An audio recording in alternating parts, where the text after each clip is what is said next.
നില ഇൻവെസ്റ്റ്മെന്റിന്റെ മറ്റൊരു വീഡിയോയിലേക്ക് സ്വാഗതം.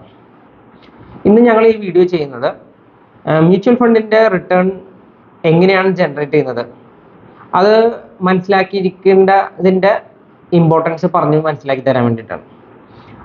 മിക്കവരും ഒരു 50% ആൾക്കാർ മ്യൂച്വൽ ഫണ്ട് ഇൻവെസ്റ്റ് ചെയ്യുന്ന ആൾക്കാർ ഇതിൽ റിട്ടേൺ എങ്ങനെയാണ് ജനറേറ്റ് ചെയ്യേണ്ടതെന്ന് ആൾക്കാർക്ക് അറിഞ്ഞുകൂടാ. അത് അറിഞ്ഞിട്ടല്ല ചെയ്യുന്നത്.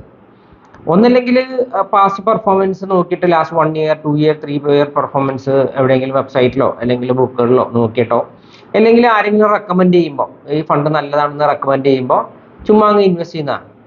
പക്ഷേ അതിൻ്റെ ആ റിട്ടേൺ ഫ്ലോ എങ്ങനെയാണെന്ന് മനസ്സിലാക്കേണ്ടത് വളരെ ഇമ്പോർട്ടൻ്റ് ആയിട്ടുള്ള കാര്യമാണ്. ഇതാണ് നമ്മൾ പറഞ്ഞ ചാർട്ട്. ഇതിൻ്റെ അകത്ത് നമ്മൾ ഒരു സ്കീമിൽ ഇൻവെസ്റ്റ് ചെയ്യുമ്പോൾ ഉള്ള നമ്മളുടെ എക്സ്പെക്ടേഷനും റിയാലിറ്റിയും എന്താണെന്ന് നമ്മൾ സെപ്പറേറ്റ് കാണിച്ചു കൊടുത്തിട്ടുണ്ട്. ഇപ്പോൾ ആൾക്കാരുടെ എക്സ്പെക്ടേഷൻ ഇങ്ങനെയായിരിക്കും. ഇപ്പോൾ 12% ആവറേജ് റിട്ടേൺ കിട്ടുന്ന ഒരു സ്കീമിൽ നമ്മൾ 1000 രൂപ ഇടുകയാണെങ്കിൽ അടുത്ത കൊല്ലം 12% വെച്ചിട്ട് 1120 രൂപ, അതിൻ്റെ അടുത്ത വർഷം 1254 രൂപ. അങ്ങനെ എല്ലാ കൊല്ലവും 12% വെച്ചിട്ട് 5 കൊല്ലം കഴിയുമ്പോൾ 1760 രൂപ, 1760 റുപ്പീസ് ആവറേജ് റിട്ടേൺ 12% ആയിട്ടുണ്ട്.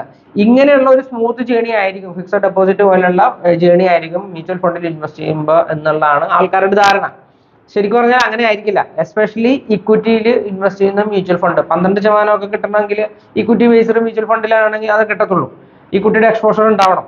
അപ്പോൾ അങ്ങനെയുള്ള ഒരു ഫണ്ടിൽ ഇടുമ്പോൾ നമ്മളുടെ റിട്ടേൺ ജേണി എന്ന് പറഞ്ഞാൽ സ്മൂത്ത് ആയിരിക്കില്ല. മാർക്കറ്റിന്റെയോ അല്ലെങ്കിൽ ഫണ്ടിന്റെയോ പെർഫോമൻസ് അനുസരിച്ചിട്ട് അത് ഉയർച്ചയും താഴ്ചയും ഉണ്ടാവാം. ഇതാണ് അതിന്റെ റിയാലിറ്റി എന്ന് പറഞ്ഞാൽ. ഇവിടെ അപ്പൊ 1000 രൂപ ഇവിടെ ശരിക്കും ഈ ഫണ്ടിൽ ഇൻവെസ്റ്റ് ചെയ്ത ഒരാൾക്ക് ആദ്യത്തെ കൊല്ലം 8% പോസിറ്റീവ് റിട്ടേൺ കിട്ടാം, 1080 ആയി. അടുത്ത കൊല്ലം ഫണ്ട് പെർഫോം ചെയ്തില്ല, -14% ആയി. 1080 എന്നുള്ളത് 929 രൂപയായി. പ്രിൻസിപ്പൽ കൊണ്ട് താഴെ പോയി. അതിന്റെ അടുത്ത കൊല്ലം 48% പോസിറ്റീവ് റിട്ടേൺ ആണ് കൊടുത്തിരിക്കുന്നത്. അപ്പൊ 1375 രൂപയായി. അതിന്റെ അടുത്ത കൊല്ലം -3% ആണ്. 1375 എന്നുള്ളത് 1333. ഇവിടെയും ലോസ് സംഭവിച്ചു. അതിന്റെ അടുത്ത കൊല്ലം 32% റിട്ടേൺ കൊടുത്തു, പെർഫോമൻസ് ഉണ്ട്. അപ്പോൾ ഇവിടെ 1760 രൂപ. അപ്പൊ 5 കൊല്ലം കഴിയുമ്പോൾ രണ്ട് സെനാരിയോയിലും 1760 രൂപ ഇവിടെയും ഇവിടെയും 12% റിട്ടേൺ ആണ്. ഇവിടെയും നമ്മൾ ആവറേജ് റിട്ടേൺ എടുത്താൽ 12% ആണ്. കാരണം 1000 രൂപ 1760 രൂപ ആയിട്ടുണ്ട്. ഇവിടത്തെ പോലെ തന്നെ 1760 രൂപ ആയിട്ടുണ്ട്. 12% ആണ്. പക്ഷെ ആ 12% ആവറേജ് റിട്ടേൺ ആണ്. അത് ആവറേജ് റിട്ടേണിലേക്ക് വന്നപ്പോൾ മുകളിലേക്കും പോയിട്ടുണ്ട്, താഴേക്കും പോയിട്ടുണ്ട്.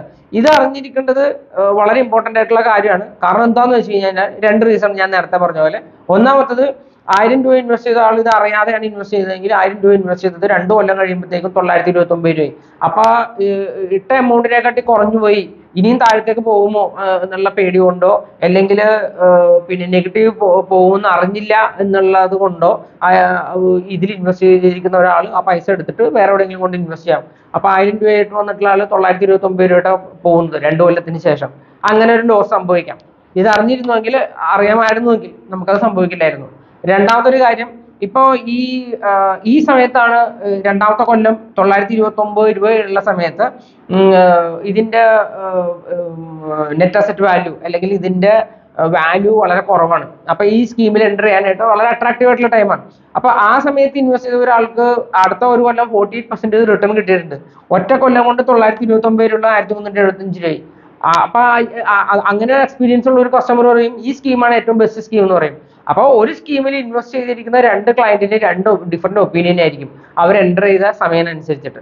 അതുകൊണ്ടിട്ടാണ് ഇക്വിറ്റി ബേസ് ഇൻവെസ്റ്റ് ചെയ്യുന്ന സ്കീമുകളിൽ നമ്മളുടെ അതിന്റെ വോളറ്റിലിറ്റി എത്രത്തോളം ഉണ്ടാവും എന്ന് ഫണ്ടിൽ ഇൻവെസ്റ്റ് ചെയ്യുന്നതിന് മുമ്പ് തന്നെ അറിഞ്ഞിരിക്കുന്നത് വളരെ നല്ലതാണെന്ന് നമ്മൾ പറയാൻ കാരണം.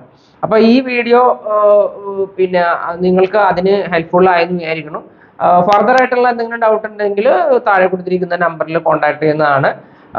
എപ്പോഴും ഒരു മ്യൂച്വൽ ഫണ്ടിൽ ഇൻവെസ്റ്റ് ചെയ്യുമ്പോൾ നിങ്ങളുടെ സമയം അനുസരിച്ചിട്ട് 1 കൊല്ലത്തേക്കോ 2 കൊല്ലത്തേക്കോ 5 കൊല്ലത്തേക്കോ ഇൻവെസ്റ്റ് ചെയ്യുന്ന സമയത്ത് കറക്റ്റ് ആയിട്ടുള്ള സ്കീം സെലക്ട് ചെയ്യാനായിട്ട് ഇങ്ങനെയുള്ള ചാർട്ടുകൾ നിങ്ങളെ ഹെൽപ്പ് ചെയ്യും. ഇല്ലാന്നുണ്ടെങ്കിൽ നിങ്ങളുടെ കൺസൾട്ടന്റിന്റെ അടുത്തോ അല്ലെങ്കിൽ മ്യൂച്വൽ ഫണ്ട് ഡിസ്ട്രിബ്യൂട്ടറുടെ അടുത്തോ ഡിസ്കസ് ചെയ്തിട്ട് വേണം നമ്മൾ മ്യൂച്വൽ ഫണ്ടിൽ എൻ്റർ ചെയ്യാനായിട്ട്.